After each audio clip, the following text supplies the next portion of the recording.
Okay, maybe we'll get started here. Uh, Hopefully, it sounds like everybody can hear me, but if you are having a problem, you can put it in the chat, and hopefully Jim or somebody will notify me of any questions or issues that pop up there. Our main topic today is going to be financial packages and sites, the 2021 version. Because I've just updated it with new information and changes since the last time. I think we covered it 4 years ago or 5 years ago. And it'll be presented by myself, Tom Kreuzer. You can mute your audio and you can actually turn off your video until the question and answer that we have at the end of the presentation. That'll maybe give you a little better performance on your machine if you have a slower internet connection. You can use the chat to ask a question or comment during the presentation. The handout for this meeting is out on the PC Club website and the past meeting files. And I believe Jim will also add it to the chat if he hasn't already. Okay, the agenda will cover some club status and then we'll get to the main topic. Future meetings, there's a MaxSig meeting coming up on this Friday, April 23rd, and you can see the different topics there, some of the new announcements from Apple and some various things there. And then we do have our monthly question and answer that's coming up May 4th, Tuesday, May 4th, where you can ask questions. Was there a question or a comment? So that's coming up on May 4th. And then our next general meeting is going to be May 19th, and that will be on best software for PC desktop and laptop. So we'll talk about software that I use and some of the top downloads. Our officers, Jim Holman is our president, Linda Brown is our vice president, Paul Ebert is our membership secretary, Paula Thibault-Munkowitz is our treasurer, Chuck Scott, secretary, Mike Griffin, MaxSig, Andrew Petrucci, our communication coordinator, and my name's Tom Kreuzer. I'm a director at large. Members old and new, the dues can be paid to Paul Ebert, and he sends out notices when you're due, and everybody's due at a different time depending on when you join the club. But just a reminder, if you are changing your emails, make sure you notify us because that's how we keep in touch with everybody. If you do have suggestions for topics, you can email your ideas or talk to any of the board members. If you'd like to volunteer to present on hardware or software, we're always looking for people, things that they're doing at home or at work, or if you don't want to present, you can write a couple of sentences or as many pages as you want, an article for our monthly eBytes newsletter. Our website, we do post our past meeting slides and handouts. Our past recordings, if we were able to record it, is out there. We do have a deal section and our newsletters out there. And this is the link also in the emails that we send out. We always have the link there too. Okay, let's get to our main topic today, which is financial packages and sites. I'll be presenting. My name is Tom Kreuzer. The best advice I ever got was back in the 80s when I just started at 3M, and it said, be your own financial advisor. And this was advice that I got when I went to a seminar in Minneapolis that was put on by Fidelity, the company. And Peter Lynch, the fund manager, had a presentation there, and he was talking about it. And this has always stood with me. And his ideas were, you're the one who knows exactly what you want to do with your life and how you want to, what kind of risks you want to take, and you should be aware of everything and not leave it up to somebody else who may have their interests in mind and have different ideas of what you might want. Just a little comparison of back then compared to now. Back in the 80s, the accounts, most of us just had a few accounts, maybe checking, saving, an investment account, maybe a credit card. So you maybe had 2 to 4 accounts. Now we have kind of unlimited accounts because you can, in addition to what we had back then, you've got 401ks, HSAs, Roth, CDs, all kinds of stuff there. So certainly that has increased over the years. The funds that were available, mutual funds that were available, Fidelity Magellan was one of the very few mutual funds that was available at that time, so there was really only a handful. Now you've got thousands of funds, and ETFs or electronically traded funds, so your number of options is greatly increased. Retirement, your only option back then was an IRA. Now you have 401ks, Roths, you have all these different options of what to do there. Fees, back then, if you wanted to buy, let's say, 3M stock, it would cost you about $100 to buy, and you had to buy to get the $100 price. You had to buy in what was called round lots of 100 shares. So it was very costly to buy and sell stock. Today, you can get it anywhere from free to discounted $7.95 to do stock trades. Back then, information, the main sources of information was the Wall Street Journal and maybe Money Magazine. Newspapers maybe had a little article in there or that. Today, we have almost unlimited. There's newsletters, there's blogs, there's all kinds of deals on the internet. These can be both good and bad. Tools to manage your finance and that. Mainly it was manual. It started out manual. I was doing all my stuff with paper and pencil and column spreadsheets, paper spreadsheets. And then as I got a computer, I wrote a little basic program to do my budget. And in 1984, Quicken started up, and I switched to Quicken. Today, we have many options, and that's what our main topic today is. Okay, financial packages and sites. Today, like I mentioned, we have many options and tools. We just need to use them. Start planning today. It's never too late. Frequently, I hear from people, well, I wished I had started 10 years ago or 20 years ago or 5 years ago or that. And none of us have the ability to go back in time. So the best that we can do is what can we do today? And don't postpone doing things. Plan for your future. Take advantage of all these tools and all these different things that we'll talk about today. This is especially true with COVID, to use these tools even more. This I thought was interesting. This is from the 3M PCC survey that we do once a year. And I ask people to estimate the number of hours per week that they spend on their home computer, tablet, or phone, which activities they do. And with this latest survey that was done, the financial investments, taxes, budget, and that actually rated 5th highest in the activities with an average of 2.12 hours a week.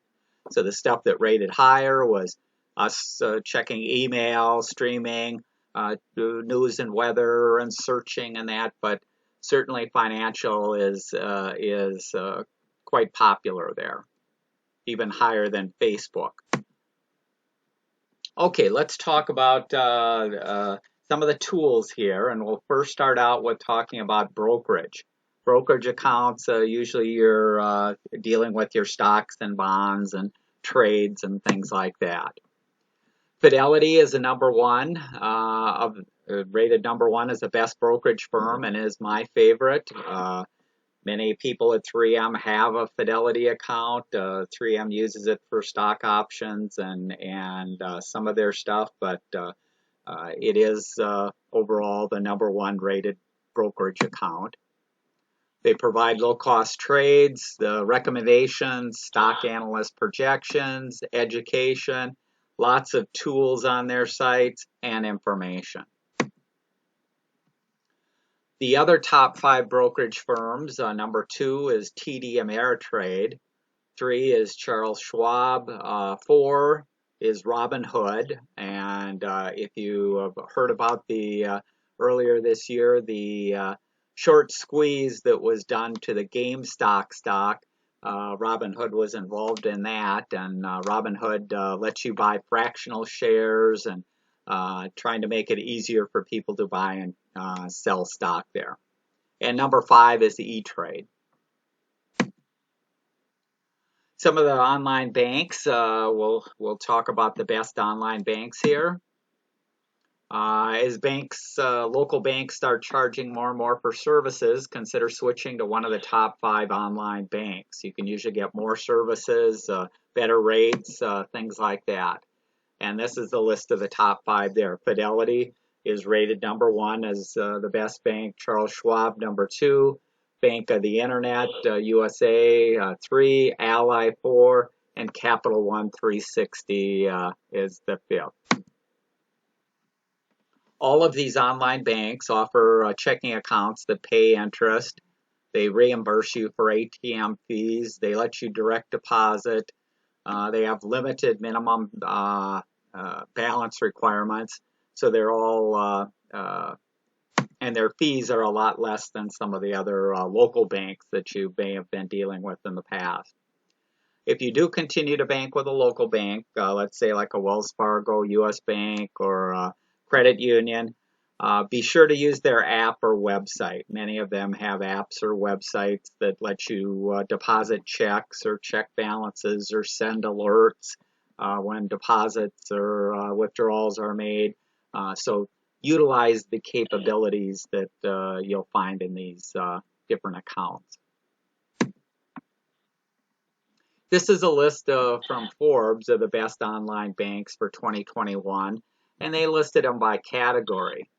So this Axis Bank is they rated as the best overall for online banking. Borrow Bank, best for high yield savings. And BKC Bank, best for combined checking and savings. Ally Bank, best for customer experience. Kyotic Bank, best for cashback rewards. So yeah, there's lots of options is kind of what it gets down to. And Discover Bank, best for avoiding fees. Next we'll talk about payment apps and services.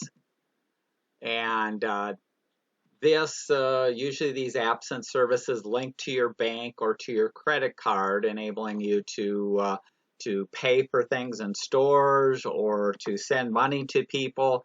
And we did, Paul Ebert talked about this in the June 2018 meeting. So you can look at the past meeting to see a little more detail on some of these options there. But we'll cover some of the main players here. Google Pay, best for Android users for making purchases in stores or online. Apple Pay, best for Apple users for buying stuff in stores and online. Samsung Pay, best for Samsung devices for stores and online. And then you have kind of these generic ones for sending money back and forth between friends, families, and strangers. PayPal, best for low-fee transactions to send and receive money from strangers. Venmo, best for sending small amounts of money to friends and family. Square Cash, best for sending small amounts to friends and family. Zelle, best for credit union members to friends and family. And Facebook Messenger is getting into the banking, best for no-fee transactions. And if your friends and family are connected to Facebook, it's an easy way to move money around. Okay, next we'll take a look at some of the financial packages and services. And the number one is Mint. And we'll take a look at a little video here. This is a video introducing Mint, and it's 1 minute and 30 seconds long. I turned on the audio, so hopefully everybody should be able to hear it. Give it a second here. How do you keep track of your financial life? Statements? Spreadsheets? Scribbles? It's time for something better, something easier, something smarter. Mint is a free, easy way to manage your money that empowers you to take charge of your financial life. Get started with a simple one-time setup. Add your bank, credit card, home loan, and investment accounts. Mint quickly and securely pulls in the information and organizes it for you. That's it. No more bookkeeping. Mint keeps it all up to date. You can see all your accounts in one place, with one login, anywhere, anytime. Mint uses bank-level security and alerts you to any suspicious transactions so you can rest easy. Mint shows you where your money goes. Your expenses are automatically categorized so you can keep track of how much and where you're spending. With one click, you can create a budget based on your spending history, make adjustments, track your progress, and find ways to spend smarter. Mint reviews your financial picture and makes personalized recommendations on ways you can save. You get all the information you need to make smarter decisions and plan for the future. Mint. It's the best free way to manage your money. Sign up and get started with Mint in less than 5 minutes.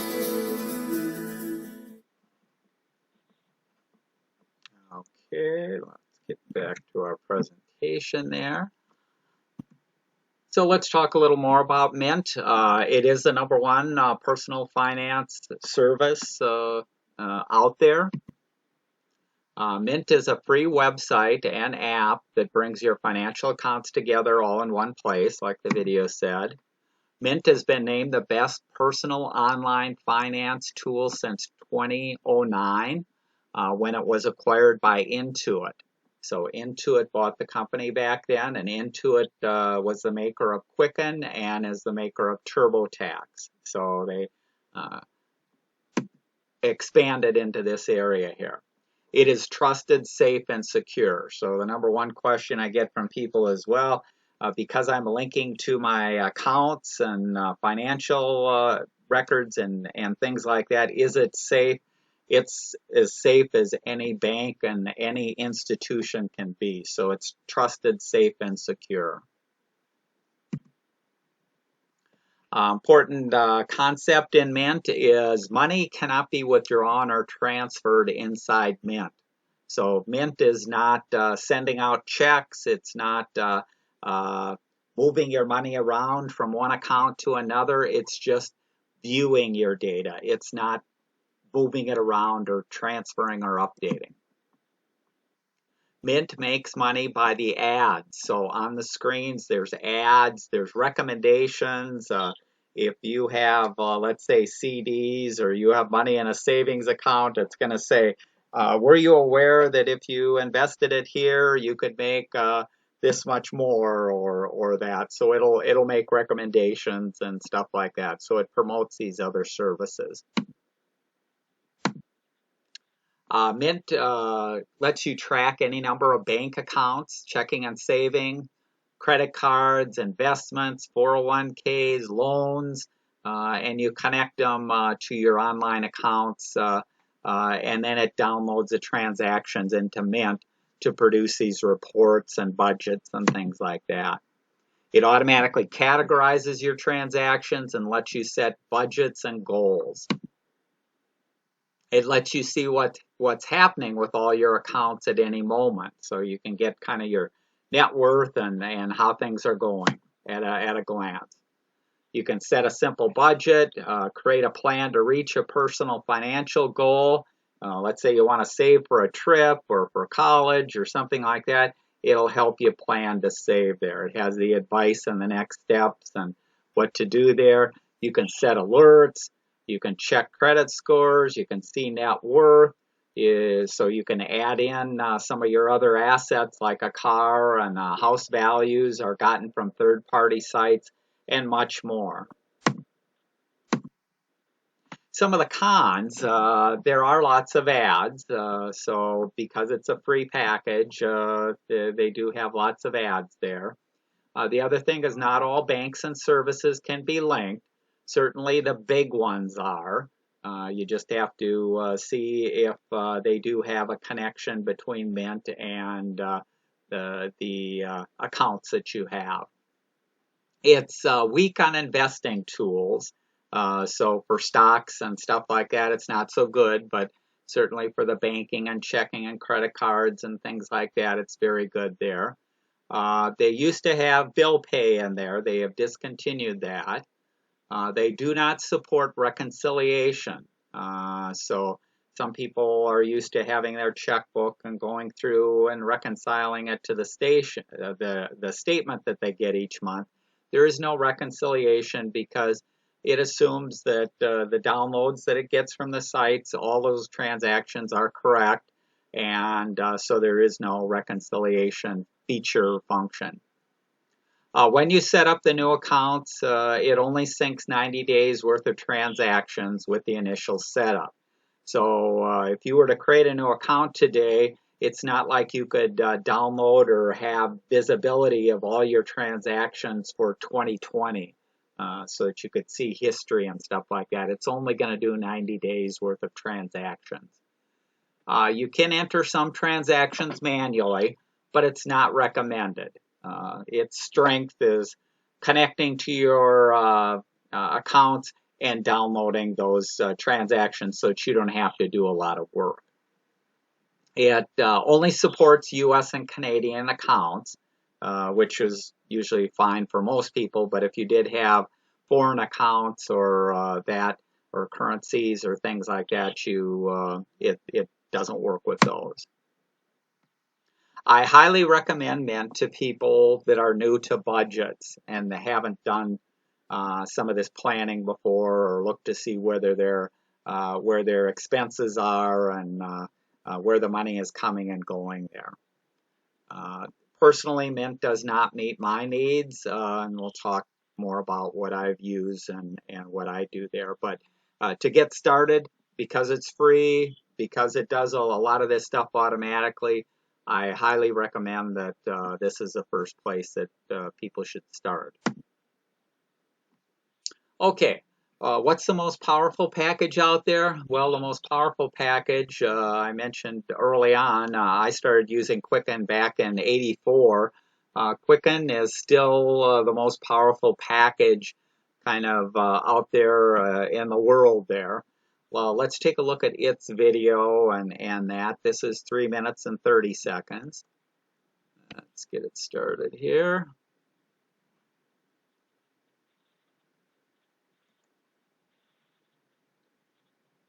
Welcome to Quicken, the best-selling personal finance software on the market. To see how it works, let's meet Ted, a new Quicken customer. He's married with kids, and his finances are a lot to manage. He has a primary bank account, a mortgage, savings, 8 credit cards and store credit accounts, investments, and a retirement account, with bills that come in at different times in different ways. Quicken puts it all in one place, so he can manage his money with confidence. As Ted connects his accounts, Quicken downloads his balances and transactions and groups his accounts automatically, so he can see his complete financial picture. Next, Ted wants to organize those bills. Quicken's bill manager downloads and tracks them for him and lets him pay them with a click, electronically or by check. Quicken will even pay the postage. With those bills under control, Ted takes a look at his spending. Quicken put his spending into categories so he can see where his money's going. He can edit those categories or add his own. Ted wants to monitor his spending more closely, so he uses Quicken to create a budget. The software scans his transactions for patterns and creates a personalized budget based on Ted's actual spending. Ted customizes his budget to fit his own needs.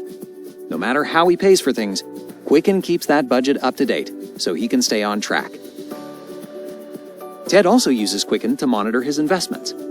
He can see all his investing accounts at once in a customizable view.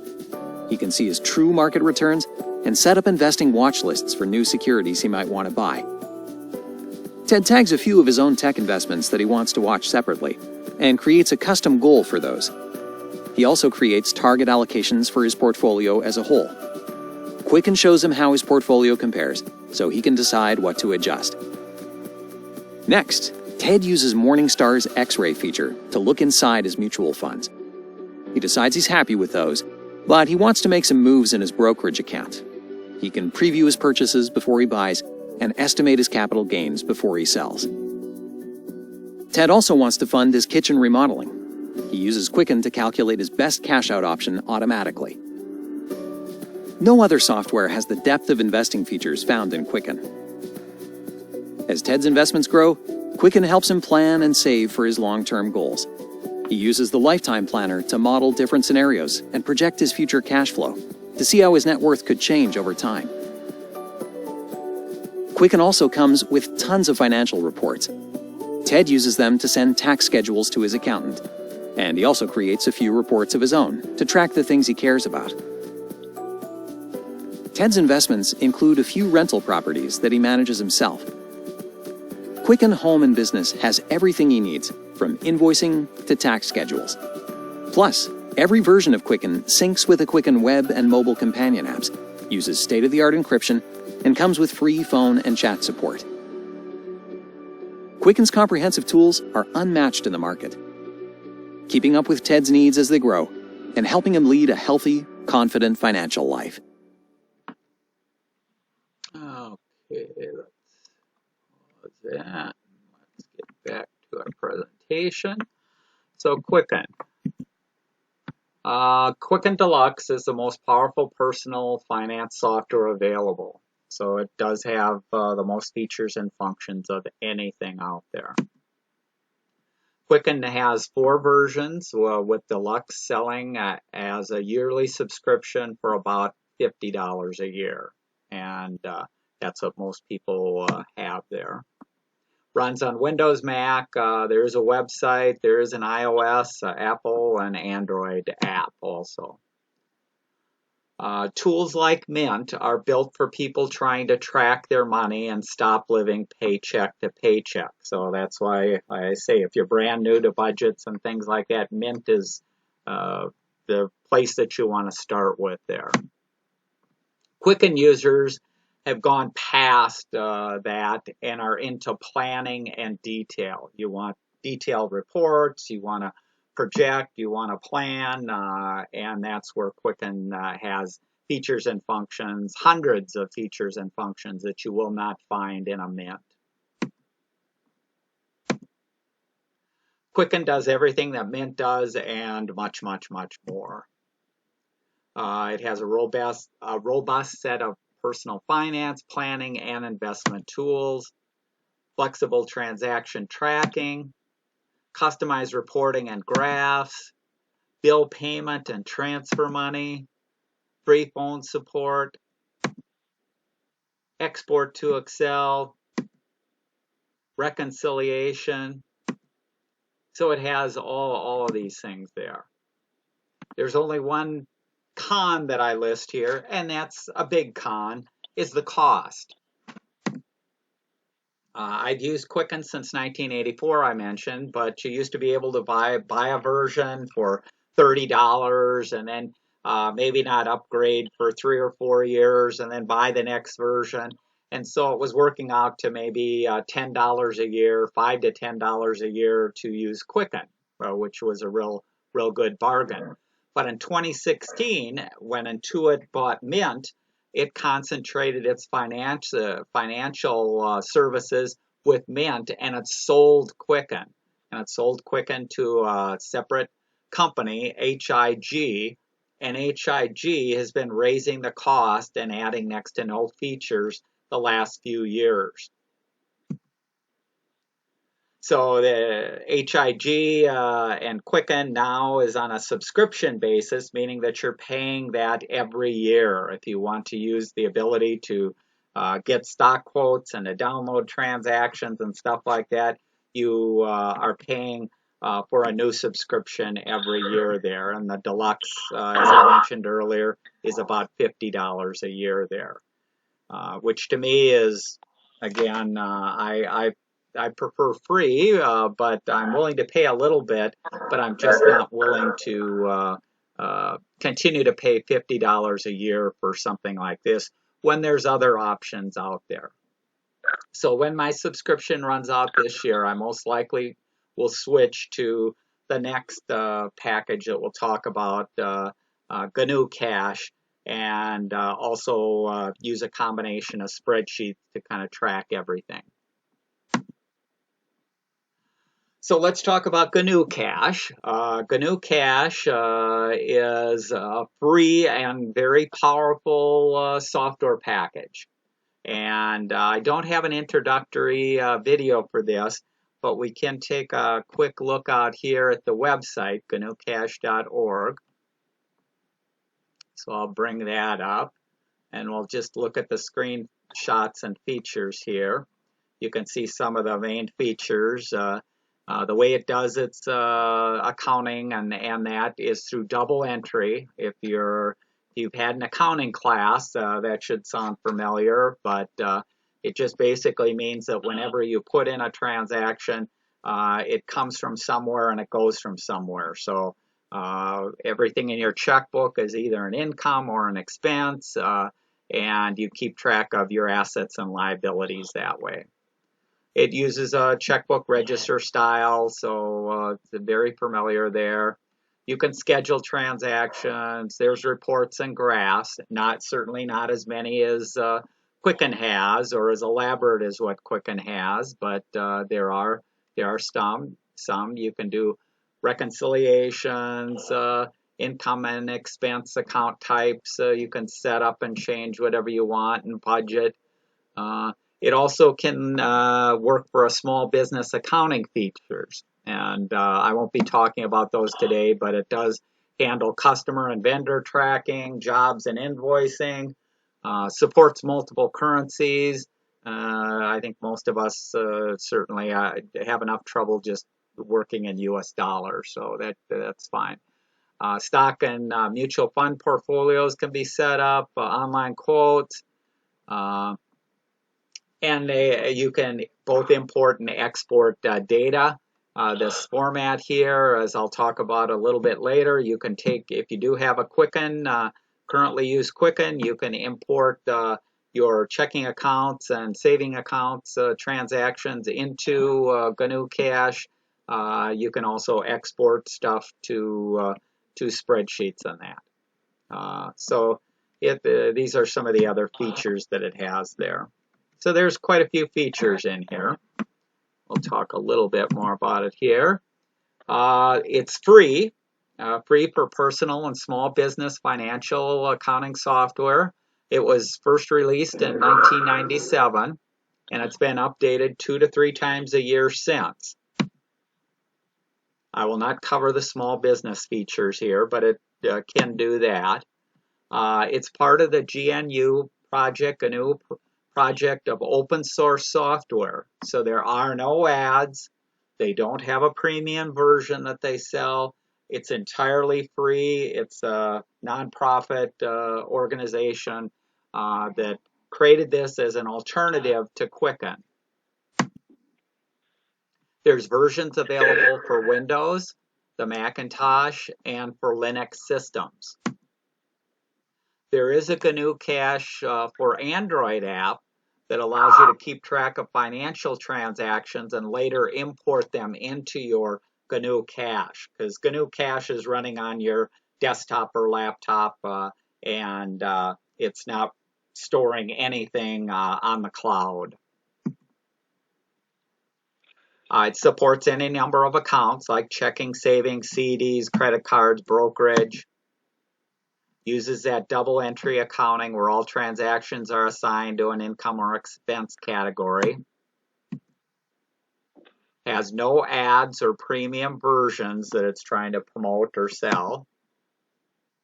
It does let you create a budget or reports and graphs. You can reconcile accounts, you can split transactions. So if you go to Target and half of it is for medical and half of it is for household goods, you can split things that way. autofill, so it kind of remembers transactions to save your typing and things like that. You can schedule transactions or create reminder transactions. I think those are pelicans. Somebody's got their mic open there if they want to mute. You can import from Quicken or a CVS file, and you can export or CSV file. You can download transactions from your bank.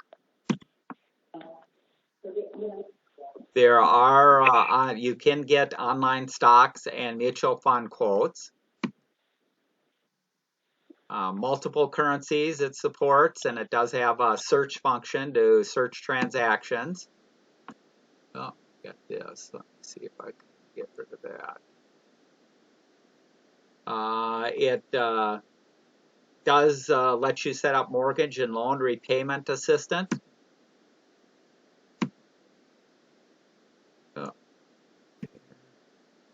And there is a setup wizard, so it'll configure and create some defaults for you in that.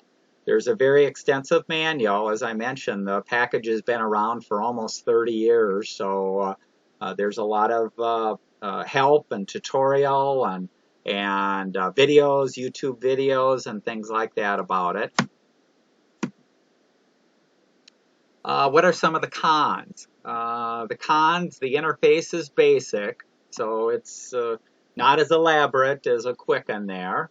It has lots of menus and that.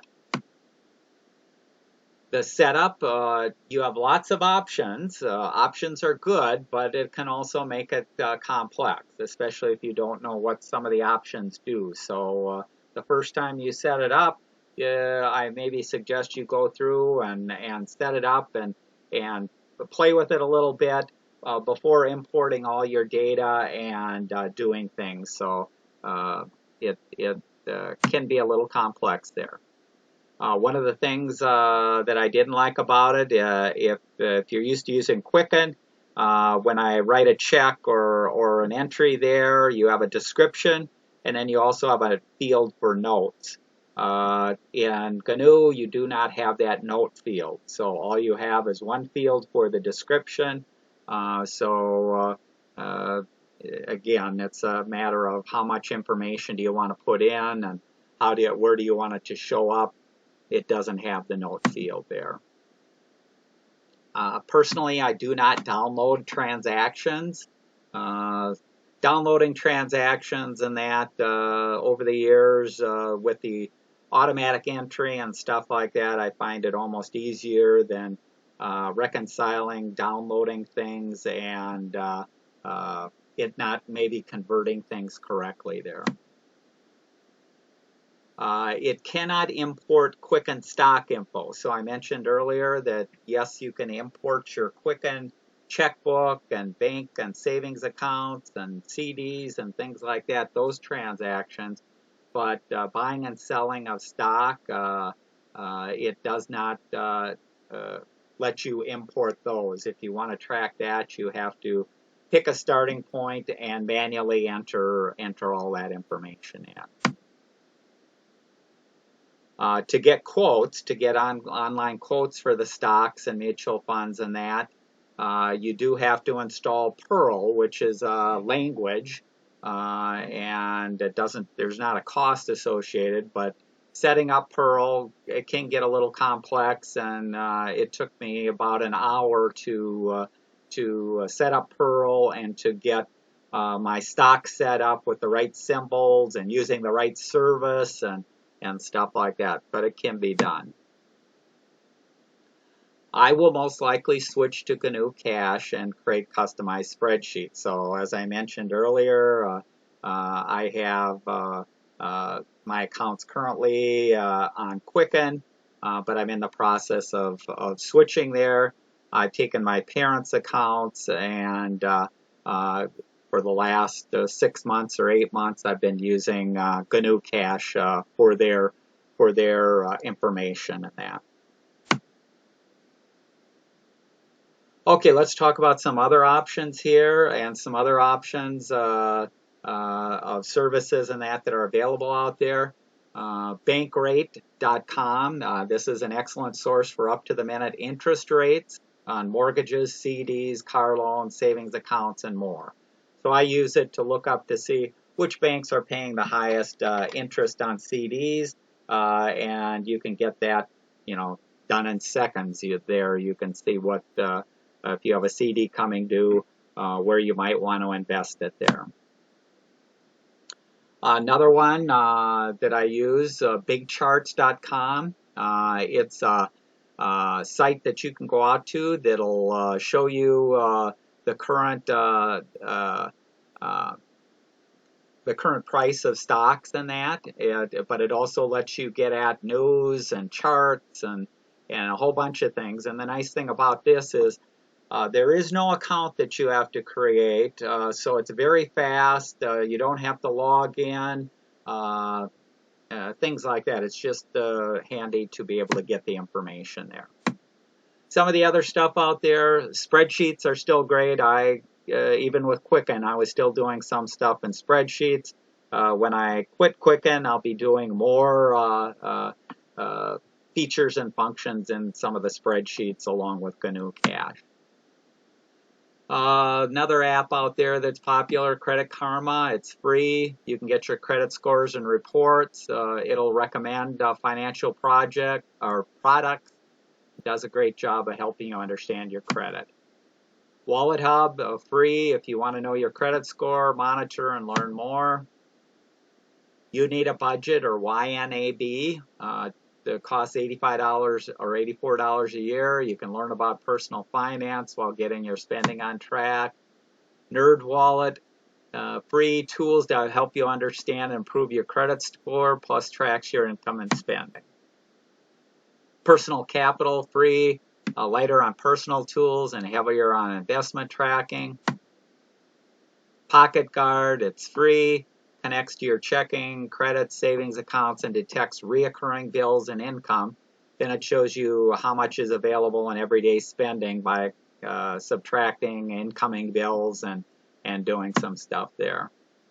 Truebill, you've probably seen quite a few ads on TV for this lately. It's a service that aims to help save you money on your monthly bills by saying, oh, you've got this reoccurring expense. Let's say it's for a streaming service that you forgot to cancel, you don't watch anymore, but they're still billing you.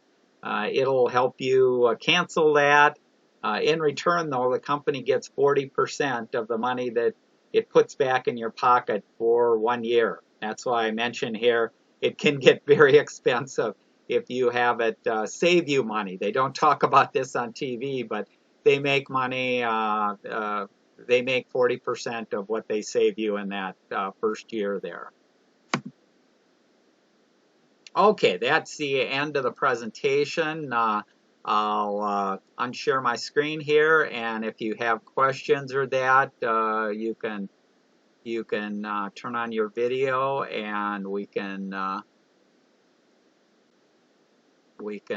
go there. I'll also take a look at the chat. It looks like there might. Oh, let's see.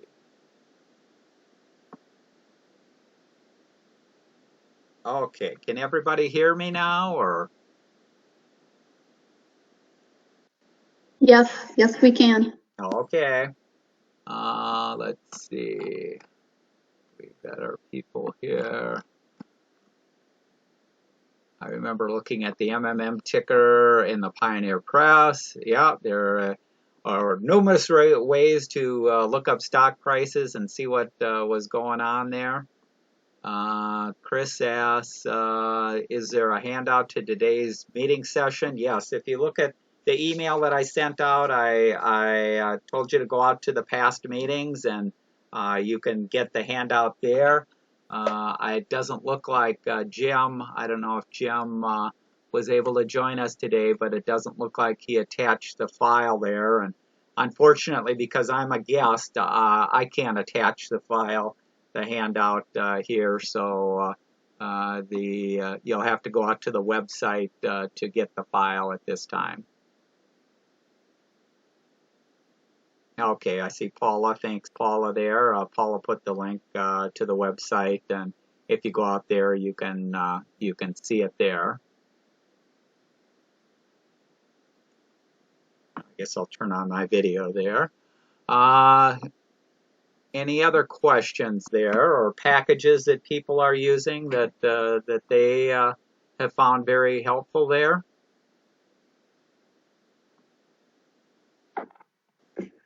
I've had PayPal for a while, but I just got Venmo just so I can transfer small finances with my two older sons. And it's kind of interesting. I set mine to private, but a lot of people, they let you see like what they're paying for. And it's anything from beers to bets to hockey fees, all kinds of things. So it's interesting.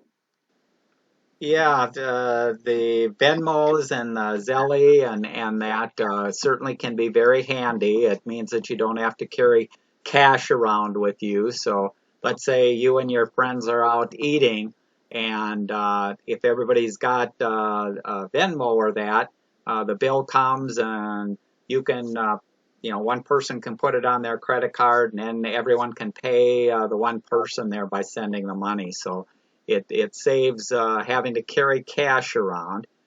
The danger, and Paul covered it in his presentation about these, is you only want to use it with your friends and family. Don't use it with people that you don't know, and don't use it to buy items from stores or things like that. It's not meant to be for that.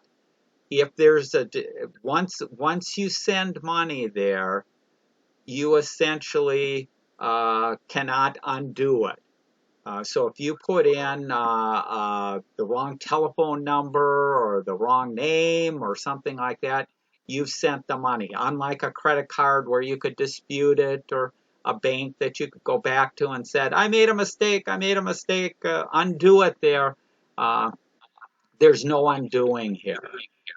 And so you will see scammers out there that will try and get you to send them money, or say that they sent you $20 by mistake, and you wire it back to them, and you wire your $20 back to them, and the way they have it set up is they have it set up that they're going to default on their initial $20. Their bank is not going to honor it, and you're going to be out the $20 that you sent back to them. So they've made $20 just by you being kind of foolish and thinking you're doing the nice thing of sending money that they accidentally sent to you back to them. But don't do it. Don't do it. Only use it for friends and family that you know.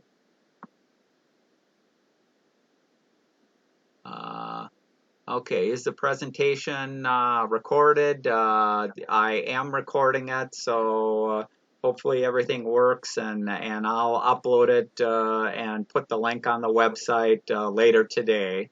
So if you did miss something or want to see it again, you can do that.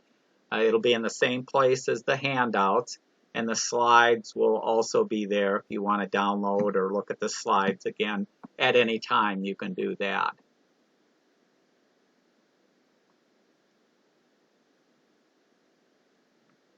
Okay. Do we have any Mint users? Does anyone currently use Mint?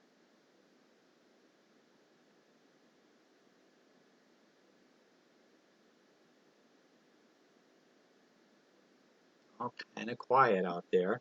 I've used Mint, and like I say, I had high hopes that when Intuit bought Mint, that they were going to keep adding more features and functions and make it kind of as robust as what Quicken was, but the, they kept it fairly simple. It does a lot, and as I mentioned, is the #1 package out there for financial planning and that. So if you haven't used it, and you aren't currently using a package of any sort, by all means start using Mint. Connected to your credit card, connected to your bank. It'll automatically start categorizing your transactions. This is medical, this is auto, this is entertainment, and it'll automatically putting these in categories for you. So it's a very powerful and easy way to get started. It's just if you have used other packages before, or your needs are a little more complex, Mint isn't going to be the tool for you. That's where Quicken still certainly is a very powerful tool, and Quicken is good, but the cost is the main factor that I am not a big fan of Quicken anymore there.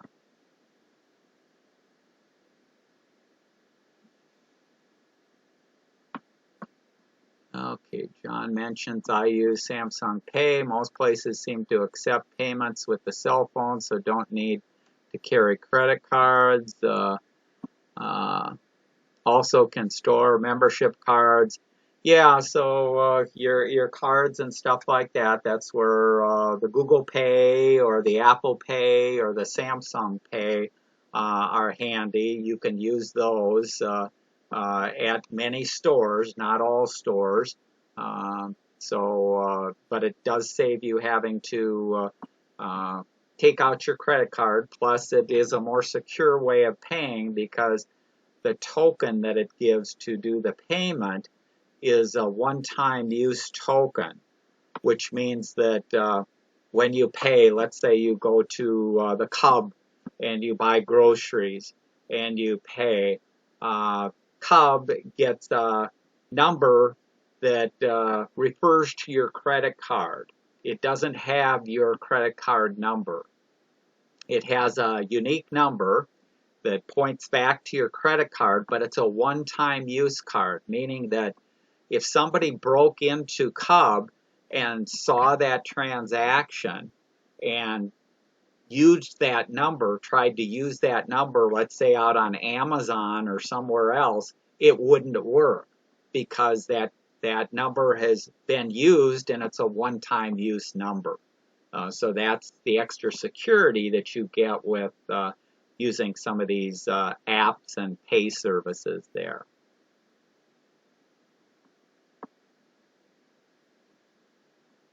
And it certainly is convenient to be able to not have to take out your credit card and know that it's secure. And some people are afraid that, well, if they're paying this way, could somebody behind them in line be stealing?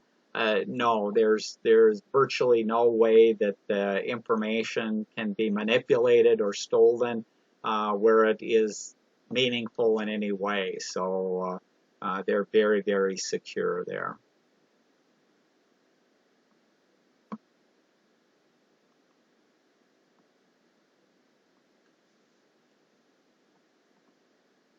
Any other questions or comments there?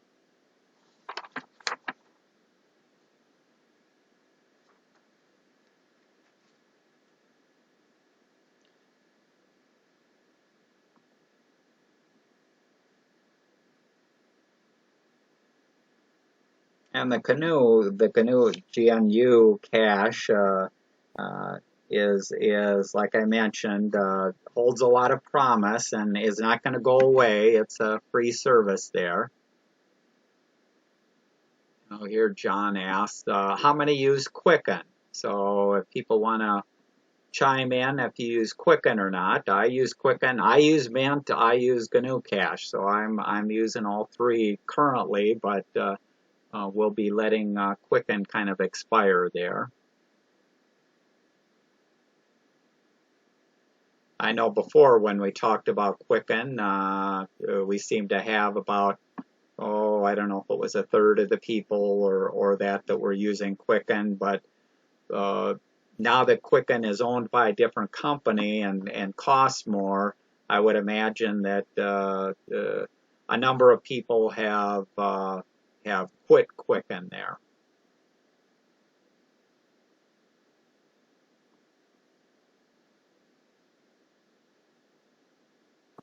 Okay. So does anyone want to talk about their use of Quicken or that? Quicken, once you stop paying for the yearly fees, your version is no longer updated, and you no longer have access to downloading transactions or stock quotes. So let's say at the end of the year or when my subscription runs out, it's not like Quicken suddenly stops working for me. It's just that I will not get a new update to Quicken, and I cannot download transactions from my bank or stock quotes, prices, and things like that. So it doesn't suddenly stop on that day, but certainly moving forward, you'll want to have a plan for where you're going to have your data and what you're going to do.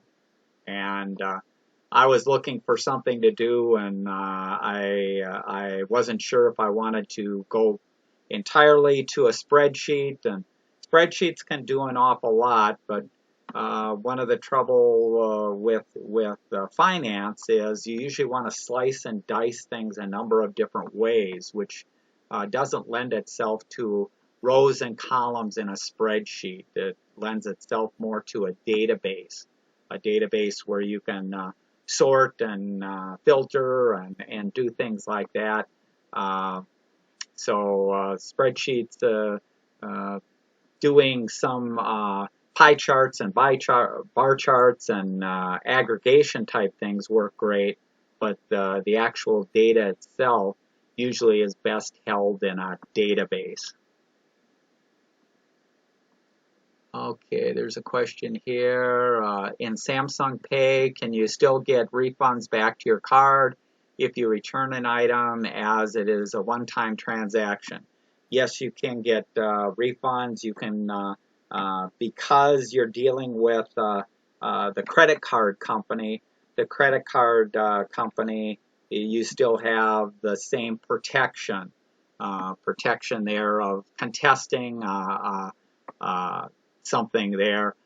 So yes, you do have full protection, unlike Venmo or a Zelle or that. You have no recourse whatsoever. Okay, John says, I use Quicken for some accounts. I download transactions. For others, I manually enter. So yeah, that can be handy there. And as I mentioned, whether it's any of these packages, Mint, Quicken, or GNU, if you use their download capability, not all of them can download from all the different financial institutions anyway. Some institutions have no download capability. Others only support certain types there. And some of the banks or credit unions only support their website and have no way to download or export or do anything there. So you can check that out. Worst case, like with the GNU or Quicken, you can manually enter them, and depending on the number of transactions, it can be relatively easy, or it might take you a little more time. But usually it's not too hard because all of these packages will kind of do the autofill. Well, they'll start, you start typing a few characters, and all of a sudden it's bringing up your past transactions and what's available there.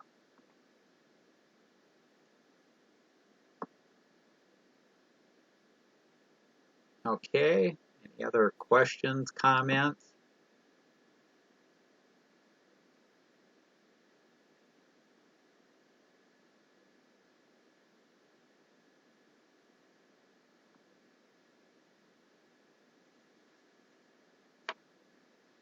But there's lots of packages out there, and like I mentioned, don't worry if you haven't used something in the past. Now's the time to start getting a control of or an idea of where your money is, what it's doing, where your income and expenses are. Usually a budget is the first way to get an idea of what's going on, and I'll help people with their retirement planning or that, and if they haven't done it before, I want to see a budget, and it's kind of an eye-opener to most people where their money is going, because it's not a matter of how much money you're getting in, it's how much are you spending. And once you know that you're spending this amount here, some of those expenses you can control, some of them you can't, some of them you may choose to cut back, but if you don't know where the money's going, you don't know how to control it. So getting a handle on that lets you plan a lot better, lets you be confident in what you're doing and how long the money's going to last, or what your expenses and everything's going to be in the future there.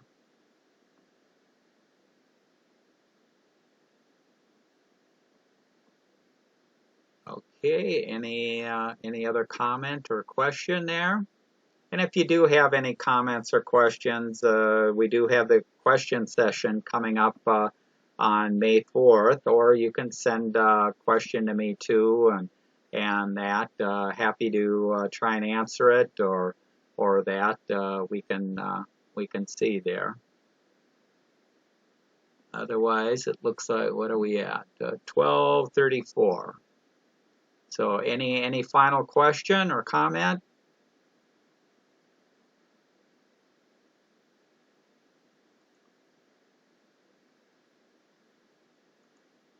Okay, well, I think we'll end the meeting then, if nobody has any other questions there. Thanks for joining, and looks like the sun's out bright there, so have a good day. Thank you, Tom. You too. Thanks for everything. Oh, no Thank you. problem there. Thanks, Paula, and we'll see you then. Thanks, Tom. This is Linda. Have a great week. That's good there, Linda. That new smartphone must not have attacked you yet.